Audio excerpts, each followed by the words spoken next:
Welcome to The Borderline, Transitioning to Natural Hair with me, Michelle Two States.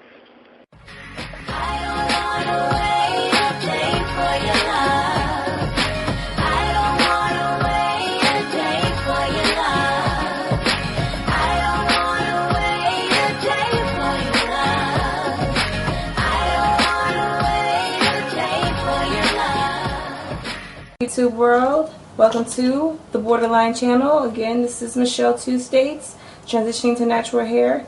Today I'm going to come at you with a few products that I use. It might end up being more than a few, but these are just all the products that I used during my transition. Some of them previously because they just work for both relaxed or permed hair and transitioning natural hair.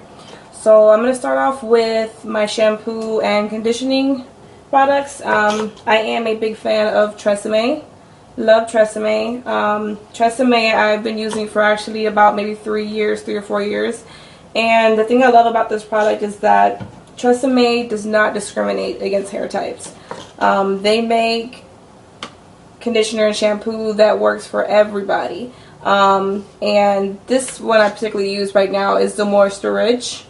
In the beginning of my transition I used a damage control breakage kind, I think, and it was like more of a turquoise tab here, but that one I used in the beginning of my transition because I knew that's when my hair would start fighting with the relaxer, so I started to use the breakage one. But now I use the Moisture Rich to kind of lock in as much moisture as I can, because natural hair tends to be a little bit more drier. You have to put more oils in it, take a little bit better care of your hair than you would with relaxed hair. I actually didn't shampoo for about maybe the last year that I was relaxed, because during your relax you kind of want your hair to move, and so I was never really heavy with it. So shampoo actually takes all the oils, all the natural oils that we need in our hair, even when it's relaxed, it takes it out. And so I didn't use shampoo for a year before I decided to transition, only because I wanted to keep as much oil in my hair as possible, and just to retain that moisture. But now I do use shampoo during my process of transitioning, only because it helps strip my hair of the relaxer. And with the products and the styles that I use now, I'm using more products, so I also need to wash those out every week. One thing I've noticed is that I thought that it would be less frequently that I would have to wash my hair. When I had relaxed hair, I'd wash it once a week. I couldn't really do any longer than once a week because my hair would be itching and ready to get some water in it by that time. But now it's the same thing. Even though all my roots are natural, from about 3 to 4 inches outside of my root is natural, my hair still desires to be washed once a week. So I wash my hair once a week. And during my conditioning time, when I condition my hair, I actually use the Africa's Best oil that I told you guys about, the herbal oil. Now you can either use this hot or just regular. What I do is I put this in a spray bottle and I keep this in my shower. So when I'm ready to wash my hair, I shampoo twice, and then when I condition my hair, of course with the detangling process comes with the tool I told you about in the last video, the detangling comb. I use a conditioner, and then I'll spray the oil in my hair, let it kind of sit there for a couple of minutes, and then rinse it out. Rinsing out the oil doesn't come in its entirety. It only rinses out the excess oil on your hair. So your hair is still moisturized once you do rinse the conditioner and the oil mixture out of your hair. But that's just my technique that I prefer, because I don't like my hair to be too heavy, too oily. But rinsing it out ensures that I have the right amount of oil in my hair. Let me move on to something else. Here, of course, you've seen the Eco Styler Gel that I use for my hair. This is for styling purposes, and the reason why it is this color is because in the previous video I showed you that I add oil to it, so it kind of became the color of the oil. Of course, my favorite here, coconut oil. This is Blue Magic coconut oil, very inexpensive, you can get this anywhere. And I use this on my scalp, and I don't really use it throughout my hair. You probably use it on my ends mainly. My scalp and my ends. I don't really like to put it throughout my entire hair because it's because coconut oil is very, very oily. It's great for scalp. It's very creamy. But as you can see, if I wipe this off my hand right now, it's going to leave an oily residue. So I don't really like that on my hair. There's lighter stuff you can put on your hair to give it shine, to give it moisture, other than coconut oil. But I do love to use this on my scalp. Another jar concoction I have here is beeswax.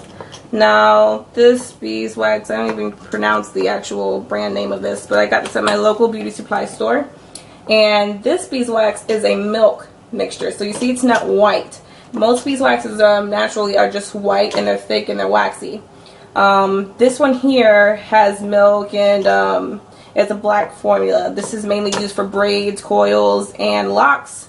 But I use this sometimes when I do my bantu knots or just to give it a little bit more moisture than most beeswax. But actually I prefer the beeswax here. Now this is empty because this is how much I use this, but this is Softies beeswax. Now I got this from Walmart. At Walmart you can get this for, I think it's only like $2 for a jar, and it's lasted me a long time. Now if you don't know about beeswax, beeswax is a very thick formula, almost waxy like. So it's made to form your hair to make it stay. So I use that, of course, when I do my twist. I use the beeswax at the roots and also to seal the ends. And so, but I love beeswax. Beeswax is a good product. As far as any aerosols that I use on my hair, let's see, I have the Shine. This is Organics Tea Tree Shine. Let's see, is that the brand name? Oh, it's Africa's Best. Didn't realize that, but this is another Africa Best product line. This is the Tea Tree Shine Hair Polisher. Now this is just something you use after you finish styling your hair day to day to kind of keep that shine, keep it looking glossy, keep it looking healthy, and freshly done also. But this is great. This actually has a lot of oil content in this, but it's not oily. This is a very great mist. If I just spray this on my hand right now, it's a great mist. It's very thin mist, if you can see that. But that shine that it gives on your hair is very light. Very, very light oil. Now it looks very watery, but this has a nice oil complex to it. And it's very, very shiny on your hair. That's a great product to use after styling to kind of keep it up if you don't want to keep doing styles throughout the week, just to keep it a fresh look. And of course you have your organic root stimulator. You have your olive oil sheen.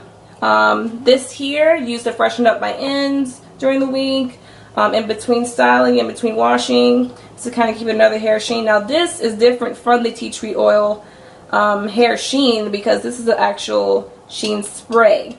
Now the thing with the difference between a sheen spray and a shiner, a polisher, is that this is actually going to have more of a heavier oil content. This is more so to moisturize. You can wash your hair from the roots, or you can just more so moisturize your hair in general. This is intended to moisturize rather than give you a sheen. Even though it's going to give you a sheen, it's just more for heavy moisturizing. I just sprayed. Here's another commercial product. I actually love this Aussie.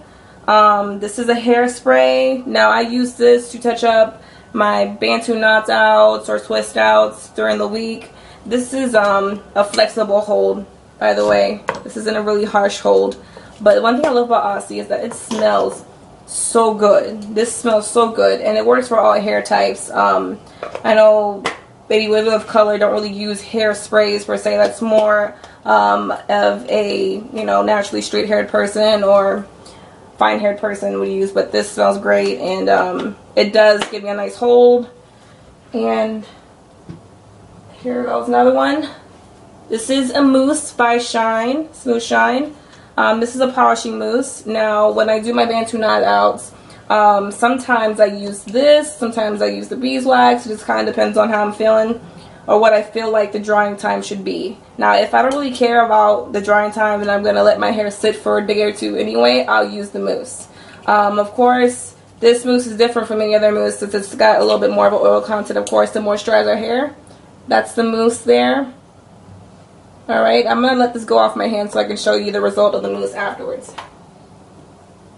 Now, if you can see, that's the shine that the mousse gives you afterwards. This is a holding mousse. This is what you use to hold your hair, shape and mold it. And for those who have more natural hair than relaxed hair, this is going to kind of curl define your hair and give it a nice strong hold afterwards. I haven't used it personally for that benefit, but that's what mousse is for. It's kind of to activate curls. Let's see. Now this is something here you should use more lightly on your hair, which I really don't, but this is your Spritz. Now this is a light hold Spritz, and this is by Motions.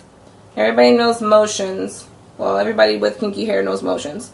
Motions is doubles, mostly for relaxed hairline it appeals to, but I do use the Spritz on my Bantu knots because, again, you're showcasing your ends when you choose to use transitional styles, so your ends are really what you have to make texturized. That's why we use twist out methods. That's why we texture our hair and style it the way that we do, to showcase our straight ends. So this here, I spray on my Bantu knots mainly, or my twist outs, which I don't really use that method anymore.